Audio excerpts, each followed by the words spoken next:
Welcome to Thanjavur maths. இந்த வீடியோவில் நம்ம பார்க்க போகிறது 11th ஸ்டாண்டர்டுக்கான பர்முடேஷன்ஸ் அண்ட் காம்பினேஷன்ஸ் அப்படிங்கிற சாப்டரில் எக்ஸாம்பிள் 16 தான் நம்ம பார்க்க போகிறோம். நம்மளோட சேனலை நீங்கள் சப்ஸ்கிரைப் பண்ணாமல் இருந்தீங்கன்னா சப்ஸ்கிரைப் பண்ணி வச்சுக்கோங்க. வாங்க வீடியோக்குள்ளே போகலாம். இப்போது எக்ஸாம்பிள் 16th கொஷின் என்னன்னு ஃபஸ்ட்டு பார்க்கலாம். Find the number of arrangements of the letters of the word independence. In how many of these arrangements ஒரு 4 கண்டிஷன்ஸ் கொடுத்துருக்காங்க. இந்த 4 கண்டிஷனுக்கும் நம்ம வந்து தனித்தனியாக ஆன்சர் வந்து ஃபைண்ட் அவுட் பண்ணணும்.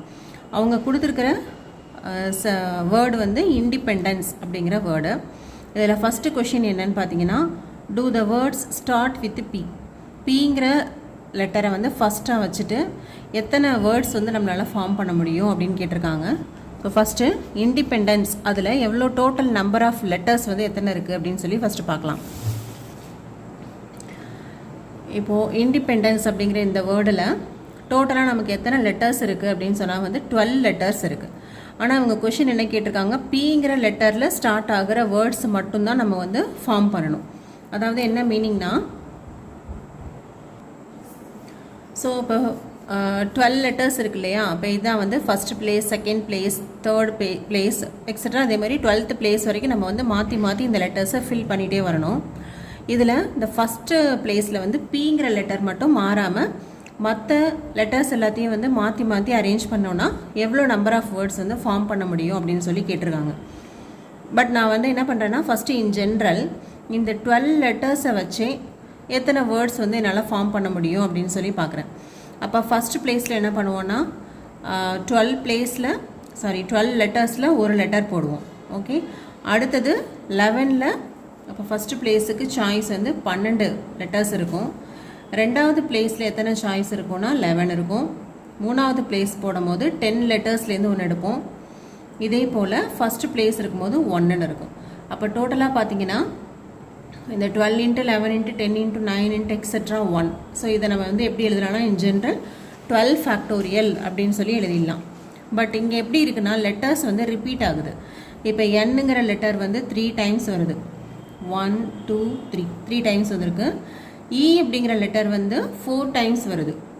1 2 3 4 டைம்ஸ். டிங்கிற லெட்டர் வந்து 2 டைம்ஸ் வந்துருச்சு. டி. ஓகே, இப்போ டோட்டலாக இருக்கிற 12 லெட்டர்ஸில் என் வந்து 3 டைம்ஸ் அக்கர் ஆகுது.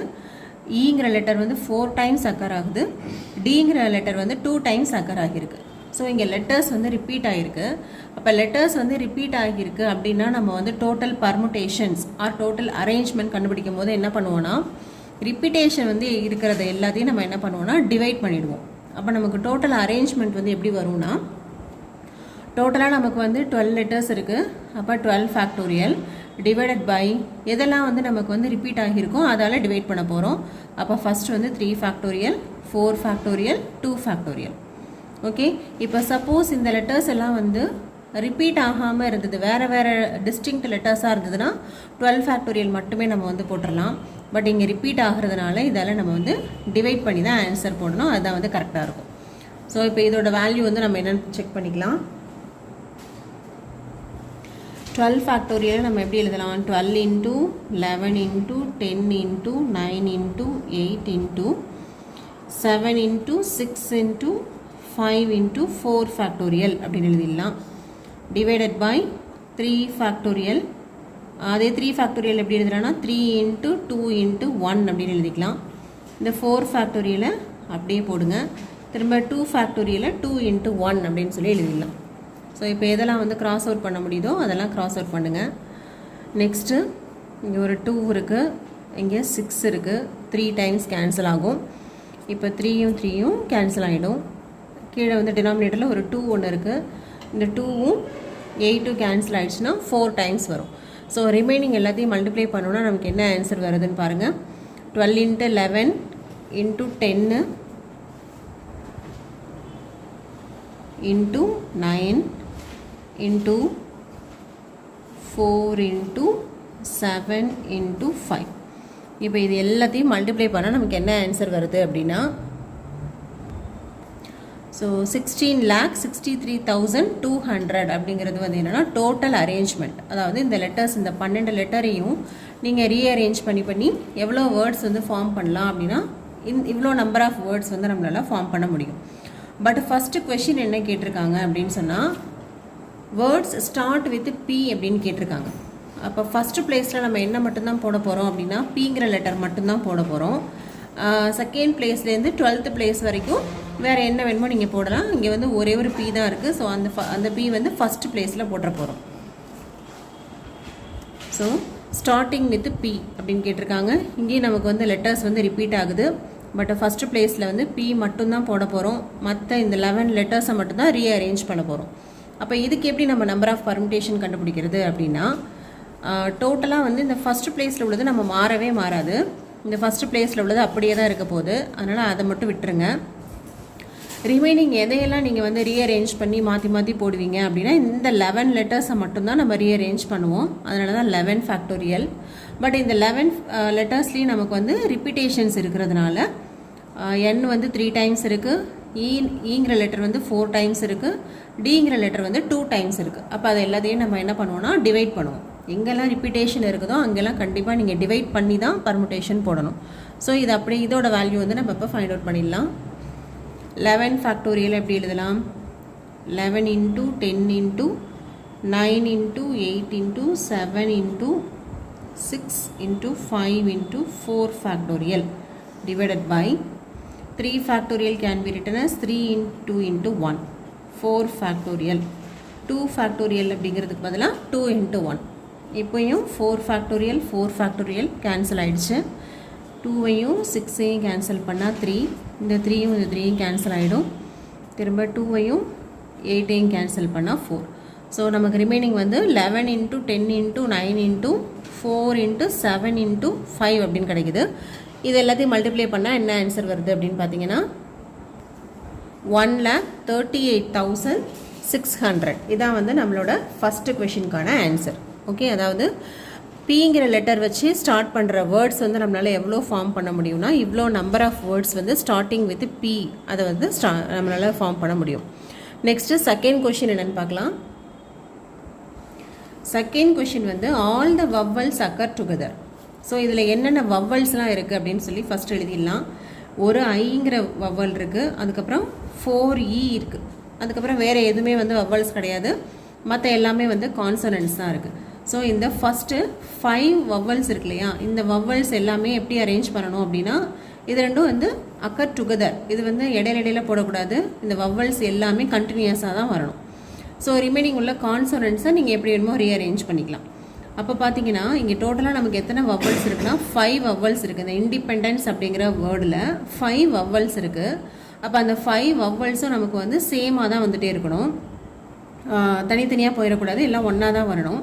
பட் இந்த கான்சனன்ட்ஸை மட்டும் நீங்கள் வந்து மாற்றி மாற்றி போட்டுக்கலாம். அப்படி பார்த்தீங்கன்னா நமக்கு வந்து இங்கே கான்சனன்ட்ஸ் வந்து எவ்வளோ இருக்குன்னா 7 இருக்குது. இது எல்லாத்தையுமே நம்ம இப்போ என்னவாக தான் கெஸ் பண்ண போகிறோம் அப்படின்னா ஒரே லெட்டராக தான் கெஸ் பண்ணிக்க போகிறோம். ஏன்னா இது எல்லாமே வந்து அக்கரிங் டுகெதர். இப்போ 7 + 1 டோட்டலாக நமக்கு வந்து இங்கே 8 லெட்டர்ஸ் இருக்குது. இந்த 8 லெட்டர்ஸில் நமக்கு எதெல்லாம் ரிப்பீட் ஆகுது அப்படின்னு பார்த்தீங்கன்னா டிங்கிற லெட்டர் வந்து 2 டைம் வருது, அதே போல் என்னங்கிற லெட்டர் வந்து 3 டைம்ஸ் வருது. அப்போது 5 அடுத்தது வவ்வல்ஸ் பார்த்தீங்கன்னா 5 லெட்டர்ஸ் இருக்குது. அந்த 5 லெட்டர்ஸில் ஈங்கிற லெட்டர் வந்து 4 டைம்ஸ் வந்து ரிப்பீட் ஆகுது. அப்போ நமக்கு தேவையான ரெக்வயர்டு அரேஞ்ச்மெண்ட் வந்து என்ன பண்ணலாம் அப்படின்னா ஃபஸ்ட்டு வந்து டோட்டல் அரேஞ்ச்மெண்ட் பாருங்கள். இங்கே டோட்டலாக வந்து 12 லெட்டர்ஸ் இருந்தாலும் நம்ம இந்த வவ்வல்ஸ் எல்லாத்தையும் ஒன்றாவே சேர்த்து எழுதுறதுனால இது எல்லாத்தையும் ஒரே லெட்டராக நம்ம வந்து கன்சிடர் பண்ணிக்கிறோம். ப்ளஸ் மீதி உள்ள 7 லெட்டர்ஸ். அப்போ டோட்டலாக நமக்கு வந்து எவ்வளோ பர்முடேஷன்ஸ் கிடைக்கும்னா 8 ஃபேக்டோரியல் மேலே.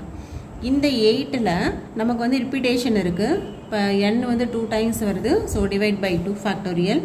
அதே போல் இந்த n வந்து 3 டைம்ஸ் வருது, அதனால் 3 ஃபேக்டோரியல். டிங்கிற லெட்டர் வந்து 2 டைம்ஸ் வருது, அதனால் 2 ஃபேக்டோரியல்.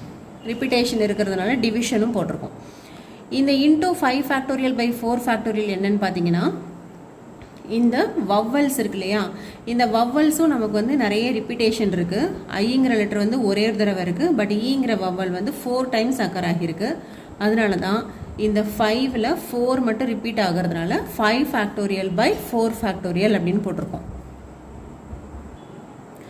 இந்த vowels occur together அப்படிங்கிறது வந்து இன்னும் டீட்டெயிலாக நம்ம வந்து எக்ஸாம்பிள் 14ல் நம்ம பார்த்தோம். vowels occurring together, vowels not occurring togetherங்கிற ரெண்டு கண்டிஷனுமே டீட்டெயில்டாக 14th எக்ஸாம்பிளில் நம்ம ஏற்கனவே நல்லா பார்த்துருக்கோம்.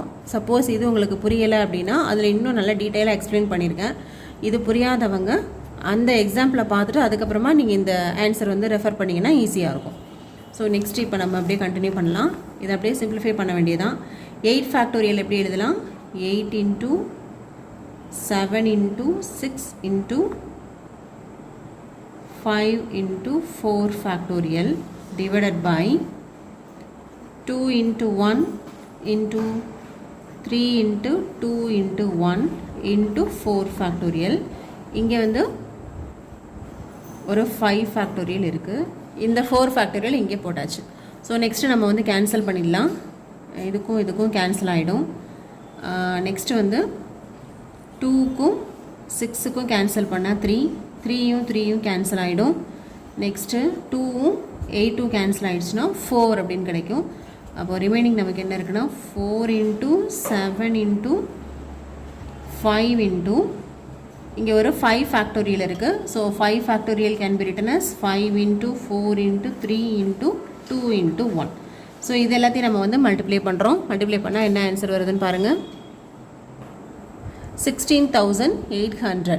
ஸோ இந்த வவ்வல்ஸ் எல்லாமே வந்து சேர்த்தே தான் வரணும், அக்கரிங் டுகெதர் அப்படின்ற கண்டிஷனில் நம்மளால் எவ்வளோ வேர்ட்ஸ் வந்து ஃபார்ம் பண்ண முடியும்னா 16,800 வேர்ட்ஸ் வந்து நம்மளால் ஃபார்ம் பண்ண முடியும். Next condition, vowels never occur together அப்படின்னு கேட்டிருக்காங்க. இப்போ வந்து என்னென்னா வவ்வல்ஸ் வந்து ஒன்றாவே வரக்கூடாது அப்படின்னு சொல்லியிருக்காங்க. எல்லாமே தனித்தனியாக தான் வரணும். இப்போ ஈங்கிற லெட்டர் வந்து ஈங்கிற இந்த வவ்வல் வந்து 4 times வருது அப்படின்னா இது ஈன்னு பக்கத்தில் வரக்கூடாது. இதுக்கு பக்கத்தில் இஎன், இடி, திருப்பியும் ஒரு இசி, அதுக்கப்புறம் இஎன், இப்படி மாற்றி மாற்றி வரணும். அதாவது இப்போ நம்ம 14th எக்ஸாம்பிளில் பார்த்தோம் இல்லையா, அதே தான் இங்கேயும் ஃபாலோ பண்ணுறோம். இப்போ டு நாட் அக்கர் டுகெதர் அப்படின்னா என்ன பண்ணுவோன்னா டோட்டல் அரேஞ்ச்மெண்ட் எழுதிட்டு மைனஸ் அக்கரிங் டுகெதரோட வேல்யூவை மைனஸ் பண்ணிவிடுவோம். ஓகே, டோட்டலாக அதாவது vowels occurring together, vowels not occurring together எல்லா ஃபார்மேட்டையுமே எழுதிட்டு அதுலேருந்து வவ்வல்ஸ் அக்கரிங் டுகெதரை மட்டும் நம்ம வந்து ரிமூவ் பண்ணிட்டோம் அப்படின்னா நமக்கு வந்து நாட் அக்கரிங் டுகெதருங்கிறோட வேல்யூ வந்து கிடச்சிரும். இது வந்து எக்ஸாம்பிள் 14ல் நம்ம டீட்டெயிலாக பண்ணியிருக்கோம். ஸோ அதே தான் நம்மளுக்கு வந்து 16ல் இன்னும் கொஞ்சம் ப்ரீஃபாக பெருசாக அதாவது பிக் கொஷினாக வந்து கேட்டிருக்காங்க. அதனால எக்ஸாம்பிள் 14 நல்லாவே நீங்கள் பார்த்துக்கோங்க. அப்போ தான் வந்து இந்த 16th எக்ஸாம்பிள் ஈஸியாக புரியும். ஸோ இதே மெத்தடில் இப்போ 16th செகண்ட் கொஷினுக்கு ஆன்சர் போடுறோம். தேர்டுக்கு, அதாவது நாட் அக்கரிங் டுகெதர் அப்படின்னா total arrangement minus number of arrangement with vowels occurring together. ஓகேவா? அப்போ ஏற்கனவே வந்து டோட்டல் அரேஞ்ச்மெண்ட் தான் நம்ம இனிஷியலாக போட்டோம். டோட்டல் அரேஞ்ச்மெண்ட் வந்து நமக்கு எவ்வளோ வந்துச்சுன்னா 16,63,200 அப்படின்னு வந்துச்சு. 16,63,200 minus number of arrangements with vowels occurring together, அது இப்போ தான் நம்ம ஃபைண்ட் அவுட் பண்ணோம். That is 16,800. இப்போ இது ரெண்டையும் நம்ம வந்து மைனஸ் பண்ணலாம். 16,63,200 16,800. ஸோ 0 0 இங்கே வந்து 12ன்னு வந்துடும். 12ல் 8 போயிடுச்சுனாக்கா 4. நெக்ஸ்ட்டு இங்கே வந்து 2 இருக்கும். 12ல் 6 போயிடுச்சுன்னா 6. 5ல் 1 போயிடுச்சுனாக்கா 4 6 1. இப்போ நமக்கு என்ன ஆன்சர் வருதுன்னா 16,46,400 அப்படின்னு கிடைக்குது. இதுதான் வவ்வல்ஸ் நாட் அக்கரிங் டுகெதருக்கான ஆன்சர். அப்போது 16,46,400 வேர்ட்ஸ் வந்து வவ்வல்ஸ் நாட் அக்கரிங் டுகெதர் அப்படிங்கிற கண்டிஷனில் நம்மளால் ஃபார்ம் பண்ண முடியும். நெக்ஸ்ட்டு லாஸ்ட் 4th ஒன், அதில் என்ன சொல்லியிருக்காங்கன்னா நம்ம எழுதுகிற ஒவ்வொரு வேர்டும் வந்து பிகின் வித் ஐங்கிற லெட்டரில் ஸ்டார்ட் பண்ணணும், எண்ட் இன் பியில் வந்து முடியணும். இதுதான் வந்து கண்டிஷன். அப்போ ஃபஸ்ட்டு பிளேஸ்லேயும் லாஸ்ட் பிளேஸ்லேயும் எந்த சேஞ்சஸுமே கிடையாது.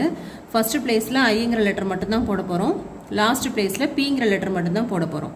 இண்டிபெண்டன்ஸ் அப்படிங்கிற வேர்டில் வந்து ஐங்கிறது ஒரே ஒரு தடவை தான் வருது, அதே போல் பிங்கிற லெட்டர் வந்து ஒரு தடவை தான் வருது, அதனால நோ ப்ராப்ளம். அப்போ ஃபஸ்ட் அண்ட் லாஸ்ட் பிளேஸை விட்டுட்டு ரிமைனிங் வந்து நமக்கு எத்தனை பிளேசஸ் இருக்குன்னா 10 பிளேசஸ் இருக்கும். இந்த 10 பிளேசஸை மட்டும்தான் நம்ம வந்து ரீஅரேஞ்ச் பண்ணிகிட்டே இருக்க போகிறோம். அப்போ நமக்கு டோட்டலாக எவ்வளோ வரும்னா 10 ஃபேக்டோரியல் வரும் பர்முடேஷன்ஸ். ஆனால் இதில் ரிப்பீட்டேஷன் இருக்குது. என்னென்னா வந்து எத்தனை தடவை 4 டைம்ஸ் வருது, அதனால் டிவைட் பை 4 ஃபேக்டோரியல். அகெயின் என்னுங்கிற லெட்டர் வந்து 3 டைம்ஸ் வருது, அதனால் டிவைட் பை 3 ஃபேக்டோரியல். டிங்கிற லெட்டர் வந்து 2 டைம்ஸ் வருது, அதனால் divide by 2 factorial.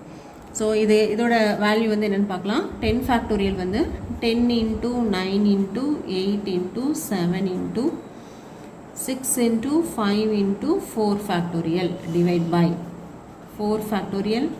3 factorial can be written as 3 into 2 into 1 and 2 ஃபேக்டோரியலுக்கு 2 into 1. Again இது ரெண்டையும் கேன்சல் பண்ணுங்கள். நெக்ஸ்ட்டு 2 6 3 கேன்சல் ஆகிடும், 2 8 கேன்சல் ஆகும். Remaining 10 into 9 into 4 into 7 into 5. So இதோட ஆன்சர் என்ன? இதை ஃபுல்லாக எல்லாத்தையும் மல்டிப்ளை பண்ணால் என்ன ஆன்சர் கிடைக்குதுன்னா 12,600 அப்படின்னு சொல்லிட்டு நமக்கு வந்து வேல்யூ கிடைக்குது. அப்போது நம்ம ஃபார்ம் பண்ணுற வேர்ட்ஸில் ஐங்கிறத ஃபஸ்ட் லெட்டராகவும் பிங்கிறத லாஸ்ட் லெட்டராகவும் வச்சுக்கிட்டு இந்த ரிமைனிங் உள்ள 10 லெட்டர்ஸை மட்டும் மாற்றி மாற்றி அரேஞ்ச் பண்ணோன்னா நமக்கு எவ்வளோ வேர்ட்ஸ் வந்து ஃபார்ம் பண்ணலாம் அப்படின்னு பார்த்தீங்கன்னா 12,600 வேர்ட்ஸ் வந்து நம்மளால் ஃபார்ம் பண்ண முடியும். ஸோ இதோட 16th கொஷின் வந்து முடியுது. இது ரொம்ப ரொம்ப இம்பார்ட்டண்ட்டான ஒரு கொஷினு. இது வந்து 14th எக்ஸாம்பிளோட பேஸ் தான். அதனால் இந்த ரெண்டுமே நீங்கள் நல்லா பார்த்துக்கிட்டிங்கன்னா தான் இதே மாதிரியான கொஷின்ஸ் தான் வந்து நிறையவே கேட்பாங்க எக்ஸாமில். பட் இதை அப்படியே ஆப்டாக கேட்க மாட்டாங்க. இதை பேஸாக வச்சு நிறைய காம்பினேஷனில் வந்து கொஷின் கேட்பாங்க, வேறு வேறு வேர்ட்ஸ் கொடுத்து கேட்பாங்க. அதனால் நீங்கள் வந்து அந்த 14th எக்ஸாம்பிள் அண்ட் 16th எக்ஸாம்பிளை நல்லா கிளியராக பார்த்துக்கோங்க. நம்ம நெக்ஸ்ட்டு வீடியோவில் எக்ஸசைஸ் சம்ஸ் வந்து ஸ்டார்ட் பண்ணலாம். நம்மளோட சேனல் நீங்கள் லைக் பண்ணுங்கள், ஷேர் பண்ணுங்கள். தேங்க்யூ ஃபார் வாட்சிங்.